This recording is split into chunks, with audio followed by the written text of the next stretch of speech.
Hey guys, in this episode of On the Line, we're going to go out to Yatesville. We're going to try to catch some fish dedicated strictly to the shaky head. So the shaky head, in my opinion, is one of the most crucial baits that I have in my arsenal, especially when times get tough. Right now, I'm down here at Dell Hollow, and I'm sure you can see up there, there's 75 rods, I think, on the deck. I own like 40 rods. I think 38 of them are on the deck or something stupid.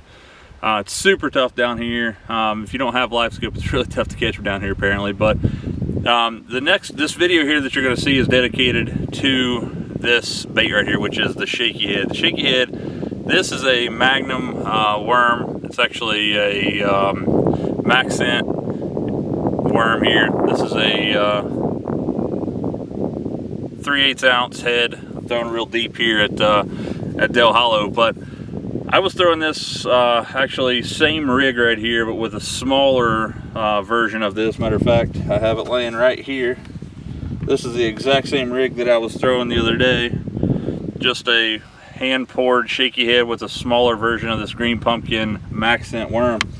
But the thing about this bait right here is that it catches fish all year long, especially if it's really tough and I'm actually, hoping or praying for a bite like I am today. I'll drag out the shaky head and I will make sure that I get this thing in the water for a good portion of the day, because I feel like this bait right here is something that you can catch fish on all the time.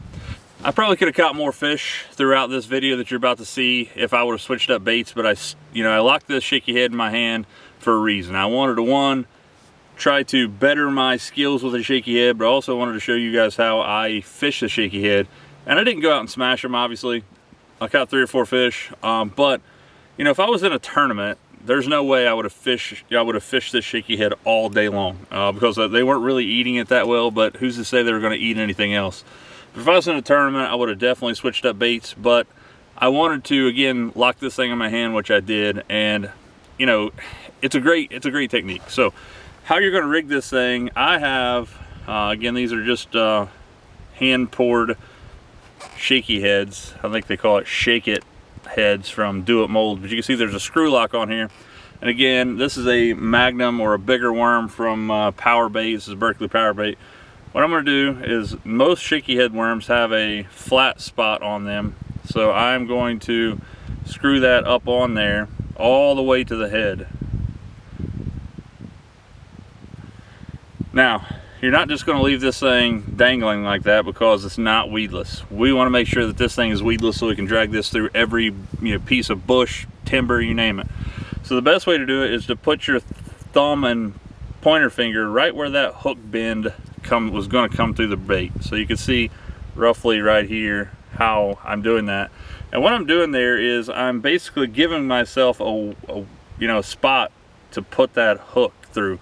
So I'm going to bend the hook or the worm, put the worm all the way through, or the hook all the way through that worm, but we're not done yet, obviously. That's still not weedless.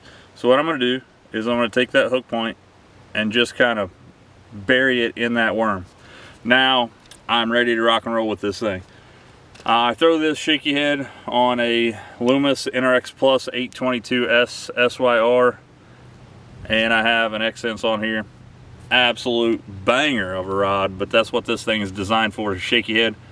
But in this video right here, I'm going to show you out at Yatesville catching a few fish on the shaky head.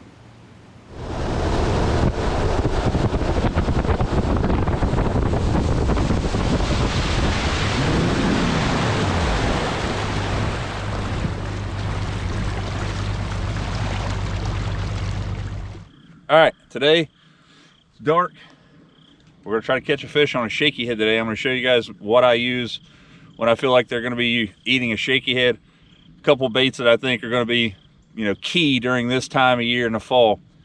But you would be an absolute fool if you didn't pick up a buzz bait or some kind of walking bait and throw it this time in the morning. Right now it is 7:34. I'm going back after redemption of this fish right here.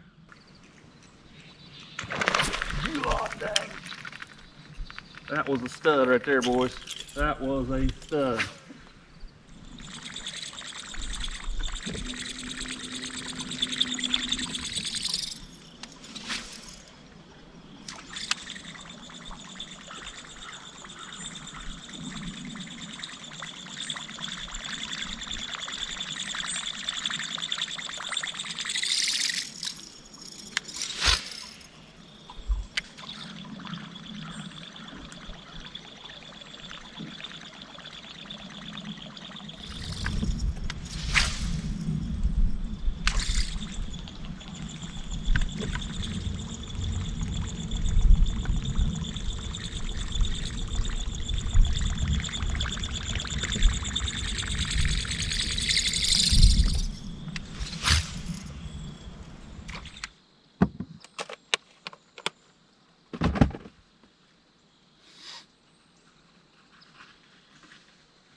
Eh.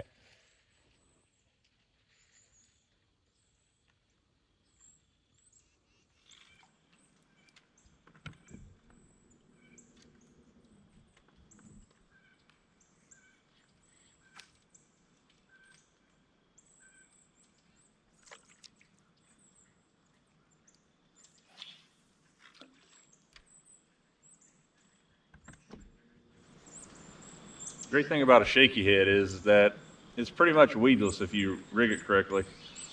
And I'm right now throwing a Berkeley power bait D worm.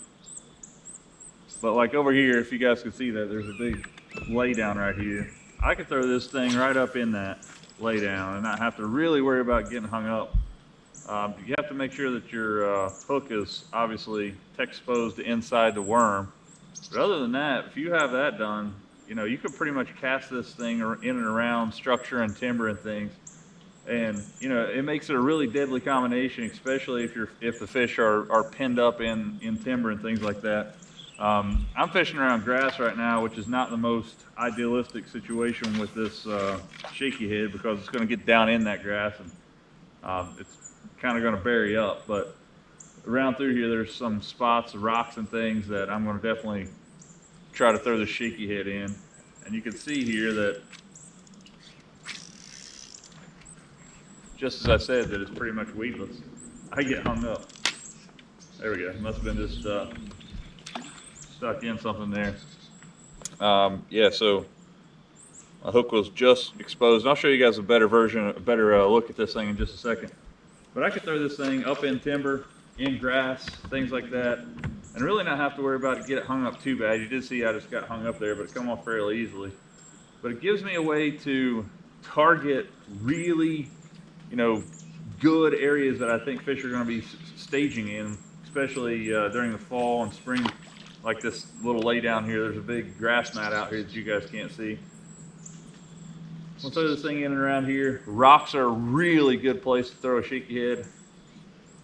So let's I'm gonna live and die by the shaky head today. I'm also gonna throw a scrounger head, which is it's a Picasso Sujin, but I'm gonna throw a fluke style bait on it. You basically doing the same technique and see if I can't get bit.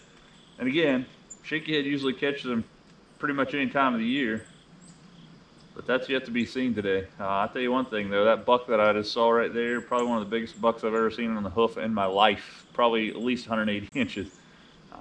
Pretty good buck for Kentucky.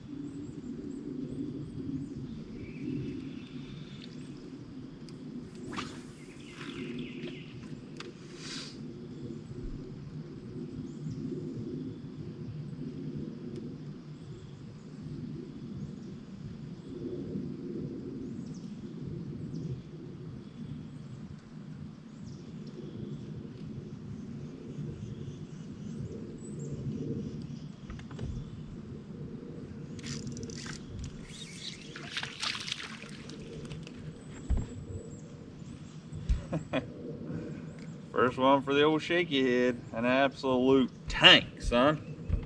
Worm's longer than the fish is. Listen, that's one. You got to start somewhere. Again, we're living by the shaky head, gonna die by the shaky head today.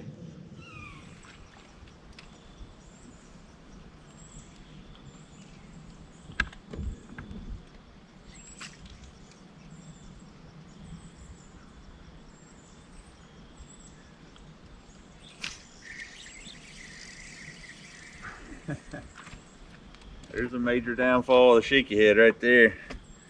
Bluegills will eat it too.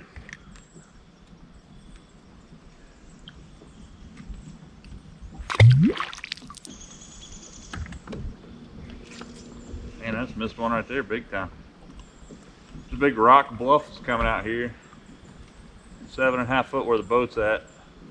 Kind of drops off. That's where that bluegill was sitting, but I just missed a fish right there too.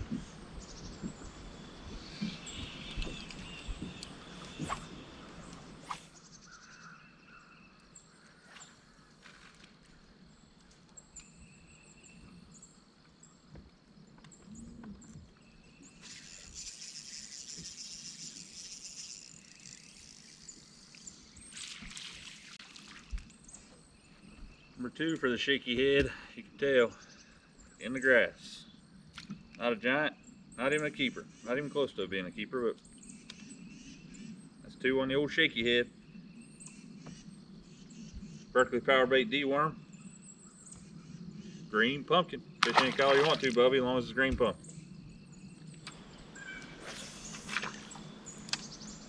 The way I fish a shaky head, I'm not always casting it around, stumps and things like I'm doing right now. Normally, my favorite place to fish a shaky head is around rocks, and you guys can't see it right now probably, but this is a big shell rock bank coming around through here. But the key to fishing a shaky head, in my opinion, is keeping this thing on the bottom. It's a finesse technique, obviously, but I'm going to cast it out. I'm going to let that thing go all the way to the bottom. I don't care if I'm fishing that thing 2 inches from the bank or I'm in 25 foot of water. This technique works a lot in a wide variety of scenarios. But what I'm doing is I'm just casting it out. I'm letting it sink to the bottom, and I'm just basically jigging my rod and having it come back, basically bouncing off the bottom. Now, if I feel like that I'm around some stumps or timber, I would actually just basically point my rod at it and shake the line in the rod, because that allows this thing to move a lot in the water. So you want that head down on the bottom, and then the tail of that worm is going to be, giving some action there when you're basically just flicking this thing. So if I'm picking up on my rod like this a little bit, I'm just causing the tail of that worm to have a little bit of action to it. And again, this D-worm is just something that I'm trying new. I throw a ton of different worms when I'm throwing this bait. I throw a Jackal flick shake a ton. I guess the 4-inch cola collar is amazing. I throw a lot of robo worms on this style. Big worms are not out of the question. Something like a Magnum hit worm from Berkeley, big, like 6-7 inch Jackal flick shake, you name it. But again, I'm just casting it out, I'm letting it hit the bottom, and I'm just barely working it back to me. And I want this thing to hug the bottom. I want this thing to just hit everything on the way back to the boat, because again, this thing is practically weedless, and it gives you an opportunity to fish areas or scenarios like this big laydown right here that you couldn't really do unless you're throwing like a jig or something like that, maybe something top water.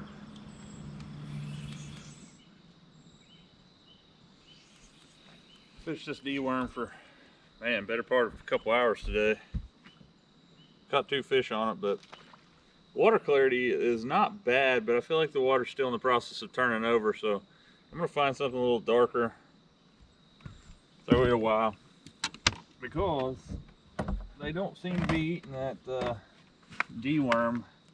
It may be the shape and it may be the collar, but I'm gonna throw a Zoom shaky head worm. Let's see, I almost talked myself out of it, but I'm gonna do it. It's black red. It's a lot darker than I was throwing a second ago. I'll show you in just a second what I'm throwing, or when I rig it up here. It's a little bit smaller of a worm.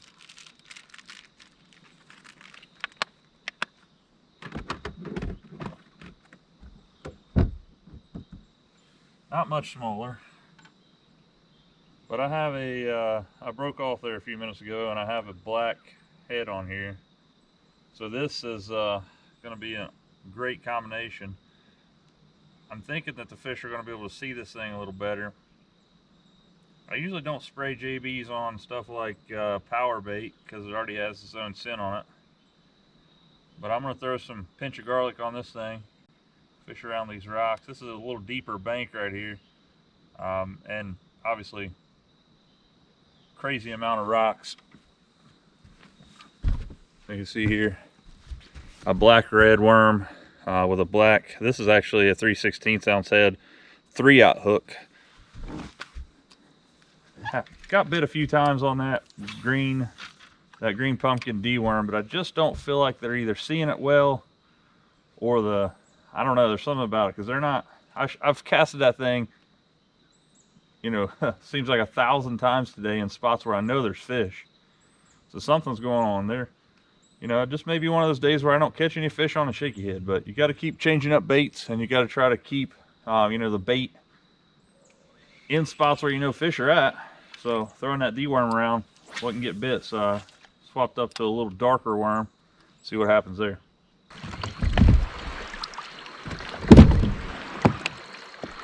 I've been up in a creek all morning, and they don't seem to be up there eating. The water looks way different back in that creek than it does up here. I'm back around on the main lake here. This is a creek right here too, back in here, but I came back in here a little bit to see if the water clarity changed a little bit. I feel like that the lake right now again is turning over, or it's probably towards the end of turning over. But I caught a couple fish this morning early, but I couldn't get them to eat after that. So I'm gonna come out here on this main lake and try to throw this shaky head around. I know I've been around fish today, there's just no doubt. Let's be lockjawed today. Again, it's a full moon last night. We're almost at Halloween. Tuesday is Halloween. Water temperature right now is 63.8 degrees. This rocky area right here, these big boulders, is a textbook spot for a fish to be laying on, but it's also like, if you looked up places to throw a shaky head in the dictionary, you'd probably see a picture of this. And again, as I mentioned earlier, I'm just casting this thing out there and letting it sink to the bottom, and I'm just barely moving the tip of my rod up. And the fish that I caught this morning, those little small ones, they ate the fire out of this thing. There was no doubt that I was getting a bite. But sometimes they'll just pick it up and you'll see your line start swimming away. Still fishing that little black and red Zoom shaky head worm.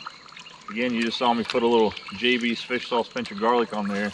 Again, I usually don't spray that on stuff like power bait and stuff because I feel like it's not needed, it's kind of overkill.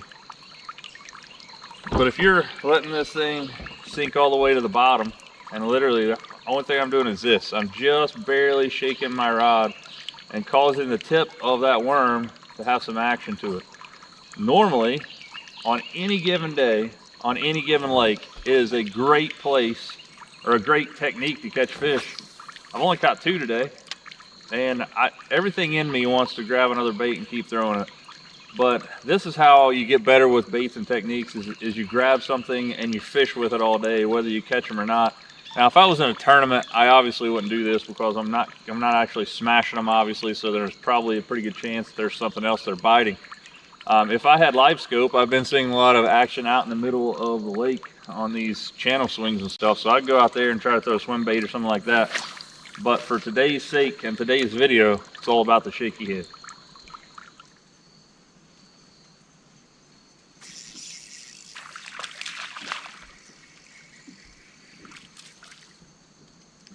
Number 3 for the shaky head. Been super slow today, man. I feel like these things have been lockjawed. I was kind of taking in that little fawn right there that's dead. Hate to see stuff like that. Hard to say what happened to it. Drowned. It doesn't look like anybody shot her. It may have been hit by a car, but this right here is number 3 for the shaky head. I switched back up to that green pumpkin D-worm that I was throwing a little while ago. That's literally the only bite that I've had in what seems like 3 hours. It is right now it is 15 minutes after noon. It has been, I mean, absolutely like pulling teeth today trying to catch fish. Usually, if you can't get bit on a shaky head, it is a tough day. That is the 3rd fish for the shaky head, 3rd right species anyway. We caught the little bluegill this morning. Maybe it'll pick up. I'm not going to spend too much more time out here. Go home, get something to eat. Kind of hungry. Maybe fish till about 1 o'clock and head home. Looks like we're going to get some rain. That's number 3 on the shaky head.